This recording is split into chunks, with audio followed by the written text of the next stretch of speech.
Okay, so I'm not in my usual filming spot today, and I guess that's just one of two things that are going to be very different about this video.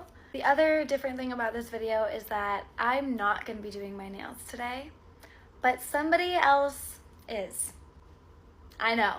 When I tell you, I have not had somebody else touch my nails in 2 years. The last time was for my 21st birthday, and I just turned 23, so it's been a while. But there is a reason for this, and it's also kind of the same reason why I never posted nails about my trip to Mexico like I said I was going to in my last video. So as you can see, I still have on the same nails that I have from my last video, and I planned to redo these before I was going on a trip to Mexico with my best friend and her family. I was actually going to San Diego like a day or two before we left for Mexico because that's where I'm from, that's where my friend lives, and so we were gonna spend the 4th of July together and then go to Mexico like a day later or something like that. I ended up getting kind of overwhelmed before leaving, and so I ended up deciding not to do my nails. It was just one more thing I had to worry about. I had just done these ones, and like I was just gonna make these work for Mexico. Well, the night that I arrived in San Diego, I got a message saying that I booked one of my dream dance jobs. Which is where I am now. I'm currently in a hotel room in Madrid,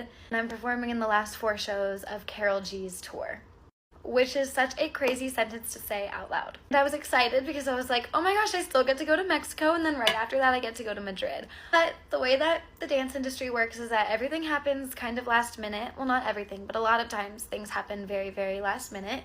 And I found out in Mexico that I was gonna have to learn the entire show before arriving in Madrid for the rehearsals here because I'm the only new dancer and everyone else already knows what they're doing. So I had to be very, very prepared so that everything went smoothly when I got here. So I ended up cutting my trip to Mexico a day or two short because I just could not enjoy it knowing how much work I had to do back home to prepare for this very, very exciting job. I ended up leaving Mexico, got back to LA, and put my entire heart and soul into learning this tour because I just really wanted to make sure that I came prepared and knew what I was doing, and I didn't want to make this hard on any of the dancers who have already been touring with Karol for about a year at this point.